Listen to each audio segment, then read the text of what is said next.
Hi, welcome to Quid Pros Quo. I'm Rin. And I'm Zach. And today we're talking about microfiction. I am super excited to talk about microfiction today because I had a phase in high school where I only wrote microfiction. And none of it was very good. That's how it goes. I'm a better writer now, and that's what counts. Yes. It helped me on my journey to become a better writer. Yes, you start out with something, you're not very good at it, and then you do it more and you get better at it. That's how it goes. Yes, absolutely.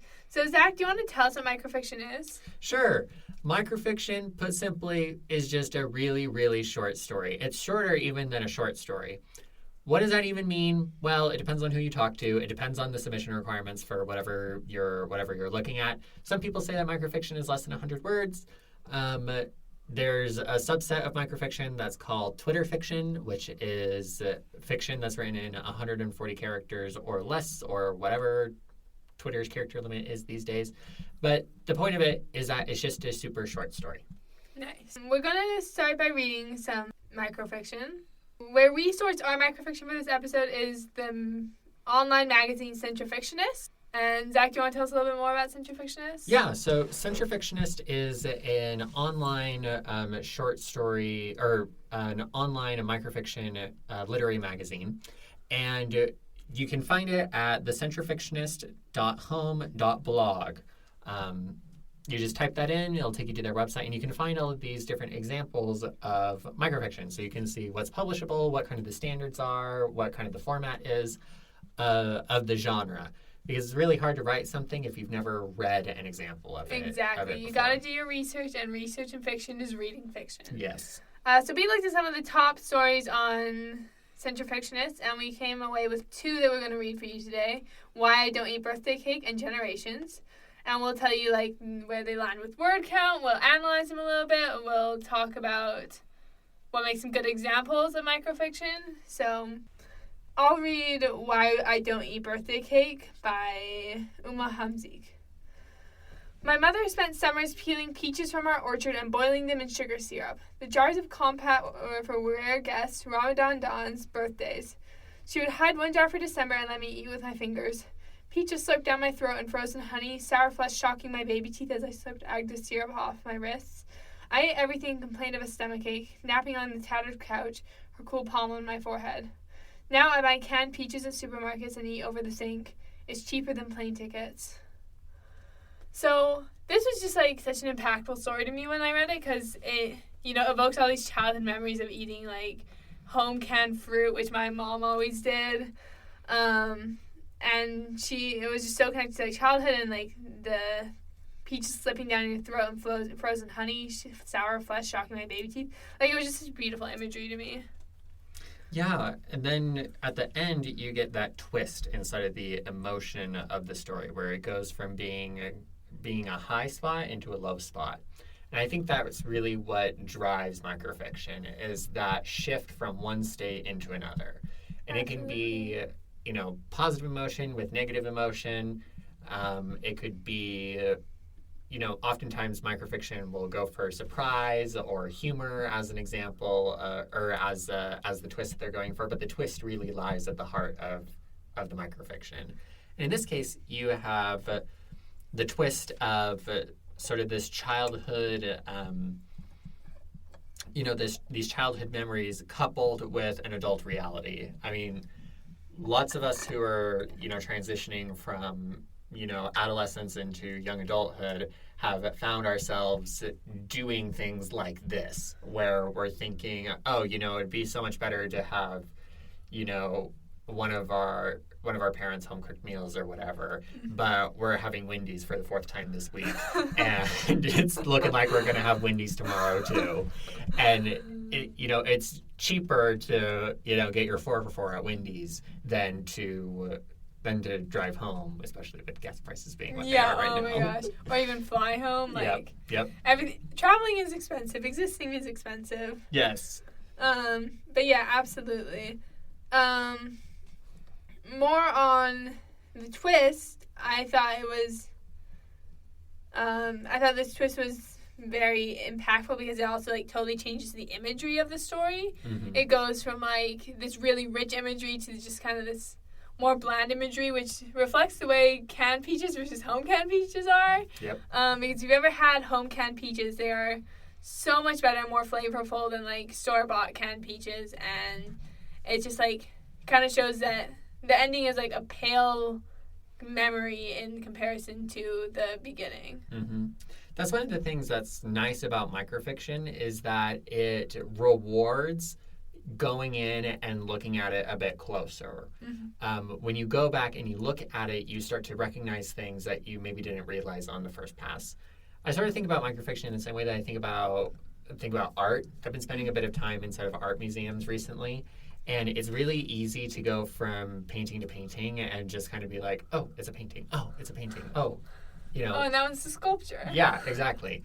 But if you will stop and you'll look at a painting or a sculpture and you'll really take it in and you'll really observe it and you pick it apart, then you're going to have a much different relationship with it and it will become much more meaningful to you than if you hadn't. I know that I've had that experience where, I've seen a painting and been like, oh, this is a nice painting. It's pleasant to look at and that sort of thing. But as I really look at it and observe it, I feel it challenging me and inviting me and, changing me. And, there's one painting in particular that I'm thinking of where it's one of those things that I come back to as like a symbol that I can use to understand, heavy and complicated things inside my life. Yes, exactly. It's like how good art not only like answers your questions, but also gives you more questions to answer. Mm-hmm. Do we want to read our second microfiction piece? Let's do it. This is Generations by Faye Rappaport-Desprez. The year had been difficult. Looking back, it was hard to find anything good. He'd lost his job, and now they could lose the house. His father's face haunted him, that gravelly voice. What a joke. You're a failure. The dog could do better than you. Usually he'd been drunk, his eyes bloodshot, face red. Little Billy wandered into the doorway. "Da-da!" he called, teetering halfway across the room before falling. The boy started to cry. He rushed over to Billy, picked him up, and kissed his head. "Don't cry," he said, cuddling his son. "Look how far you ran." Yeah. So the twist in this one is like goes along with like generational trauma, like his father like being abusive and then like not perpetuating that trauma onto his son. Mm-hmm. And I thought this one was really nice because by the end of like look how far you ran, you forget that the beginning was like looking back, it was hard to find anything good. So like even in the midst of dark times, there's like still good things, and it was very wholesome. Yes. It's sort of the opposite direction of what was going on with the last microfiction piece that we looked at, where you're going from high emotion to low emotion. On this one, you're going from low emotion to high emotion. And like we talked about, that's kind of the engine that powers your microfiction, is that shift from one emotional state to another.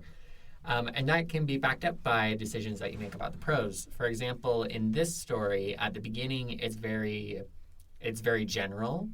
And it's things that nebulously happened in the past. But at the end, they're very specific, very concrete experiences where it's not something that happened in the past or is happening right now, but it is a specific moment that is fixed in time and it's right there. Yes, absolutely. And it just, again, goes to show that the twist is like the center of microfiction. And because imagine if like the story ended like right before little Billy wandered into the doorway. That's a bummer. Like, that's a bummer. The dog could do better than you. And like that would just be like so sad, and it wouldn't be as nearly as uplifting of a piece. It wouldn't be as good of a piece, in my opinion, if it didn't have that twist, because it wouldn't be fulfilling its purpose as microfiction. So if we're writing our own microfiction pieces, the twist is often a good spot to start, where you're figuring out, what is the twist that I want to have happen here? Am I going from low to high? Am I going from high to low? What are my bookends going to be? And how am I going to transition between them? Yep, absolutely. I think the last thing we want to talk about for microfiction is that it's a good way to practice in public. which is to say it's a good way to get lots of work out quickly. And I know you have a really good story about... Yes, I love this anecdote. So there's the story that I've heard, not sure if it actually happened. I sure hope that it did, though, where you have this pottery teacher who divides the class into two groups. One of these groups is going to be graded on the quantity of ceramics that they produce. So they're just supposed to make a lot of them. The other group is going to be graded on the quality of the ceramics that they produce. And so you can kind of see that one of them is being graded on quantity and one of them is being graded on quality. And at least inside of our Western culture, we kind of lean more towards the quality over quantity, at least if you don't work inside of a factory or Walmart or anything. And what happens is that at the end of the semester, the teacher is looking at the kinds of artwork that was produced by the students, and they found that those students that were just worried about making as much of it as possible had higher quality work than the students who were just agonizing over this one piece trying to make it perfect. Because the ones that were looking at quantity were willing to experiment and to try something new, and if it didn't work, okay, who cares? It's just going to be weighed in the end.